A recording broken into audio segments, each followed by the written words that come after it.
Here's a dude bro to talk to an ex-atheist on a college campus. Jesus as a Messiah to them would be the most repulsive, ugly thing in the entire world because they were waiting for a political warlord. And here this guy was being crucified. It's almost as though Jesus never actually fulfilled the prophecies about the Messiah. It's ironic that this argument effectively says, checkmate, atheist. Jesus clearly wasn't made up to make it look like he fulfilled prophecy because he never did fulfill prophecy. In Deuteronomy, it says that if you're crucified, that's a curse. So here's their Messiah to the Jews. You're not God. There's no way.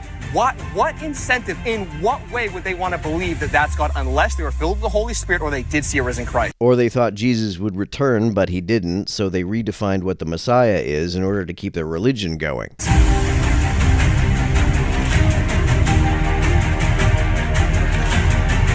All right, man, go for it. Run it up. Okay, well, I'm just here to give a little bit of a testimony. My name's Jason, previously agnostic to atheist, and now I'm a Christian. Oh, heck yeah. I'm just here to give, I guess, a little bit of reason. Whenever people say, I can't believe in God because there's too little evidence or because there's too much evil in the world.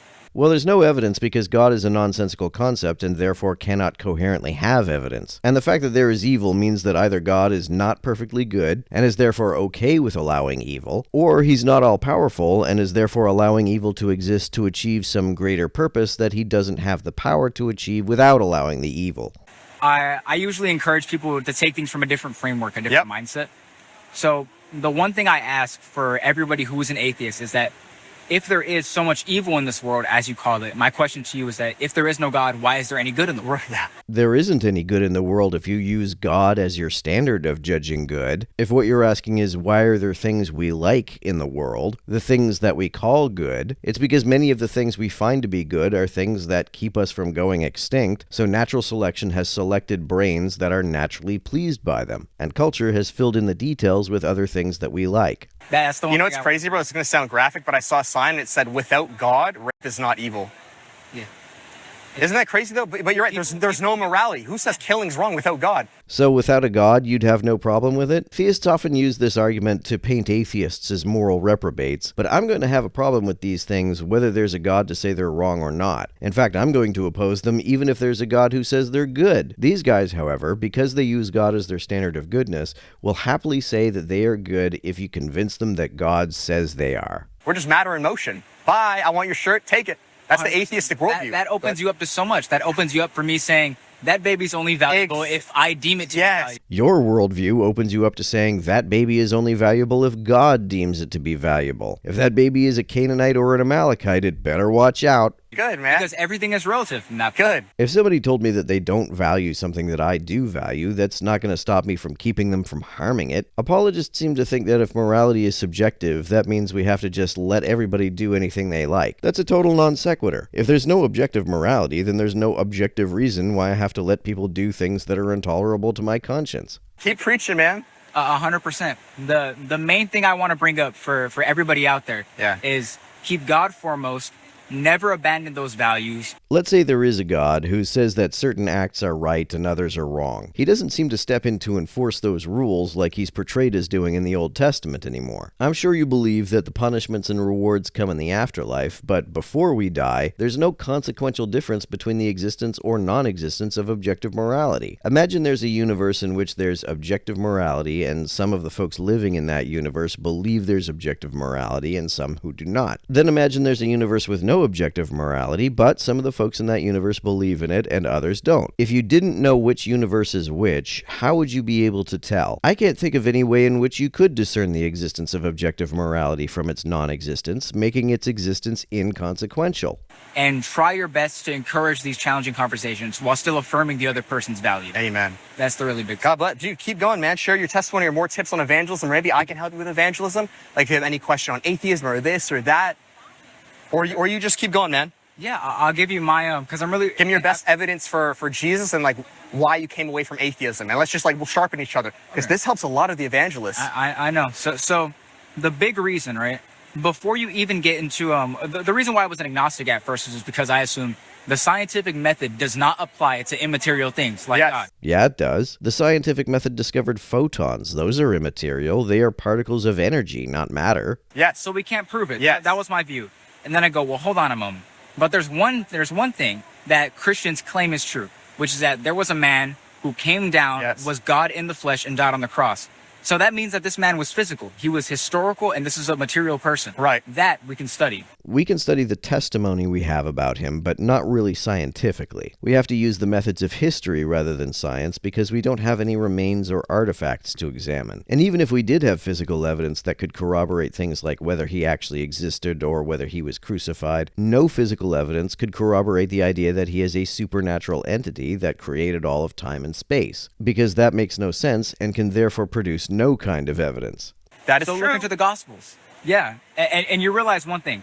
If you take the Gospels as fact, right? Which you can't coherently do given that they contradict one another and sometimes even contradict themselves. One gospel says that the ladies who found Jesus' tomb told nobody about what they saw. If they told nobody, how did the gospel author find out? How do you take that as fact? Most of the gospels say that Jesus was crucified after the Passover Seder, but the Gospel of John says that he was crucified on the day of preparation for the Passover, which is the day before the Seder. How could you take both claims as factual? They can't both be true. Well, before you even get to the miracles, take Sure, the Gospels as sure. fact.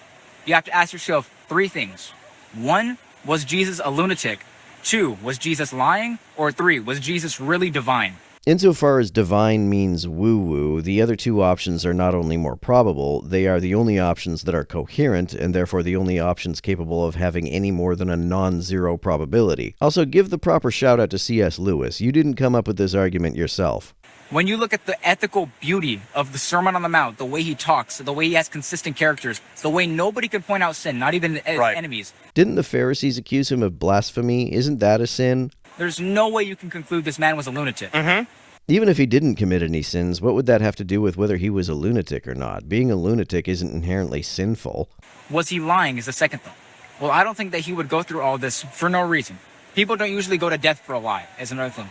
Well, what was Jesus actually crucified for? It doesn't make much sense that he was crucified for saying that he was God, because that would be blasphemy, and the punishment for blasphemy is stoning, not crucifixion. Crucifixion is the punishment for sedition. The Roman occupation of Judea said that Herod was the officially approved king of the Jews. Jesus saying that he is the king would be a seditious act. When he was crucified, they put a crown of thorns on his head and a placard on the cross saying Jesus Nazarenus Rex Judeorum. These seem an awful lot like they are mocking him not for saying he's God, but rather just for saying that he's the king of the Jews. I suspect that he actually believed that. I don't see convincing evidence that he ever said that he was God.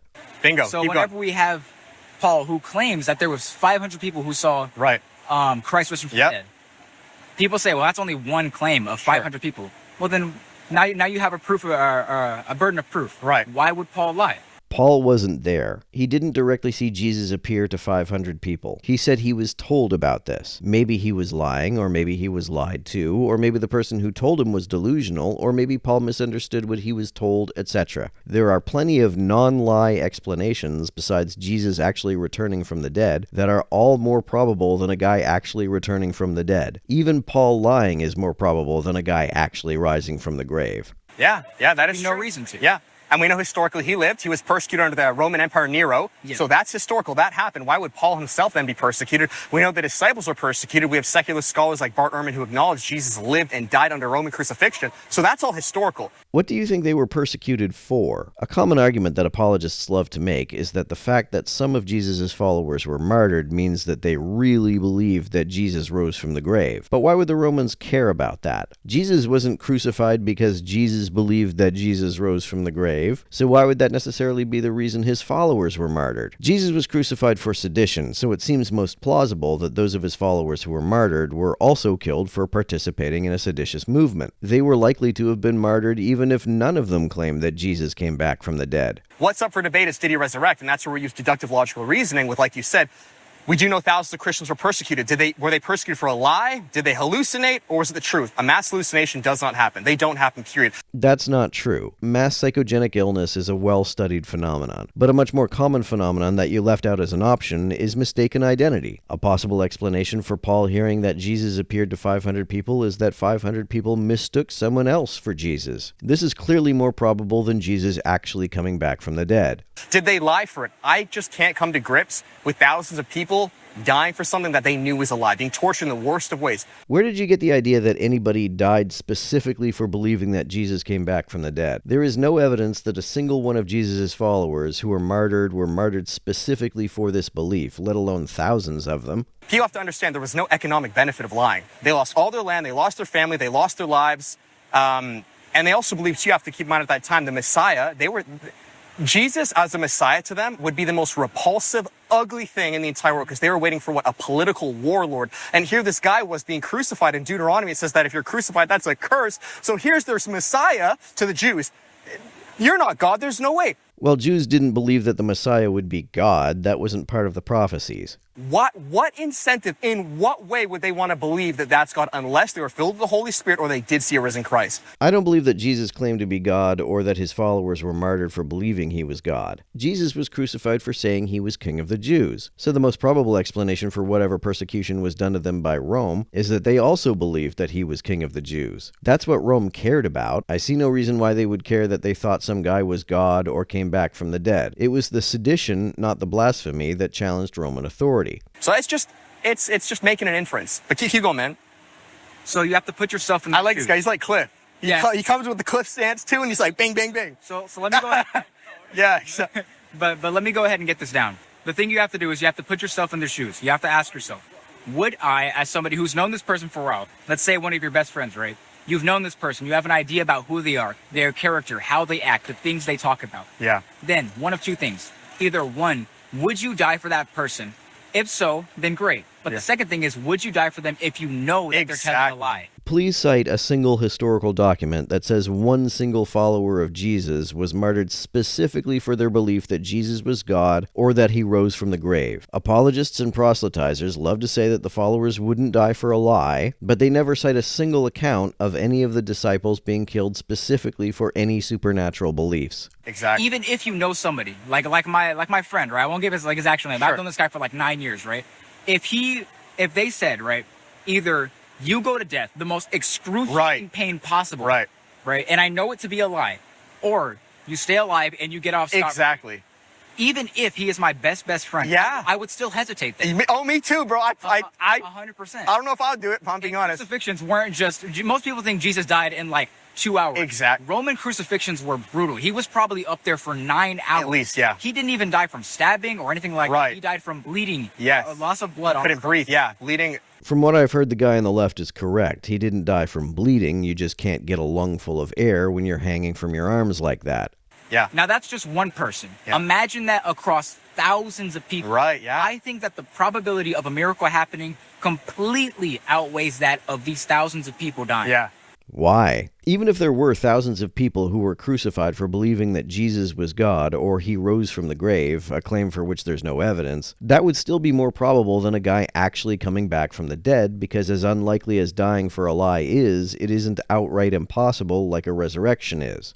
So, Hume said, philosopher Hume, Yeah. he said that a miracle could never happen because it violates laws of nature. Sure. So a testimony could never outweigh Sure. a miracle. Testimony could never be convincing evidence of a miracle. Even if there is a God who does miracles, he seems to do them far less frequently than the occurrence of lies, delusions, and illusions. Even if God does occasionally raise people from the grave, it still wouldn't make any sense to take anyone's word for it, because the ways in which testimony can be false occur with much higher frequency. And therefore these ways that testimony can be unreliable will always be more probable explanations than an actual resurrection. So something that I want to point out to Hume is that in order to even put into perspective what a miracle is, it must defy the laws of nature. Hume's acknowledged that. In his essay Of Miracles, he says nothing is esteemed a miracle if it ever happened in the common course of nature. That's precisely why, if some phenomenon, especially a testimony, can be explained by natural means, the natural explanation will always be more probable than a miraculous explanation. That is the case even if supernatural events sometimes occur. They seem to always be less common than natural events. Yeah. In order to even point out a miracle. So that doesn't work out. How does it not work out? Hume acknowledged that your point is correct. So the way that I like to put that in perspective is, if I don't have any idea about what a straight line is, I don't know what a crooked line is. Yeah. So in order to even point out a miracle, it must disobey. And one thing I want to say, You must perceive it as disobeying a law of nature in order to recognize it as a miracle. What's more probable, though, that what you perceive as a suspension of a law of nature really is one, or that your perception is a misperception? Which is more common, misperceptions or laws of nature being broken? Also, even if you could confirm that what we believe to be a law of nature was broken, that wouldn't be sufficient evidence of divine intervention. Sometimes what we think are laws of physics turn out not to be. When scientists observed a phenomenon that violated the law of conservation of parity, they didn't declare that they observed a miracle. Rather, they realized that the law just didn't apply as broadly as they previously believed, and then revised it. So even if you do genuinely see a law of physics being broken, that would still not be convincing evidence that God did it. To a lot of atheists, they try to make fun. They say miracles aren't real. We can't empirically observe them. Atheists live by miracles every day. No atheist has any clue the Big Bang happened. How is that a miracle? The Big Bang is just the earliest moment of the expansion of the universe that we still see today. In other words, it is something that occurred in the common course of nature and is therefore unworthy of being esteemed a miracle. They say, well, it's something we're still figuring out. No atheist has any clue how abiogenesis happened. Life came from non-life. Well, given that life is comprised of non-living chemicals, it's a pretty safe bet that abiogenesis was a chemical phenomenon. No, we've never observed ever in history a genus of a species turn into a different genus. So that's 3 miracles they have. We observe the results of organisms evolving from one genus to another. There is evidence that this happened. Why would the fact that we haven't directly observed it make it a miracle? Most of the craters on the moon were created by impacts that nobody saw. Does inferring that they are the result of impacts equate to inferring a miracle occurred?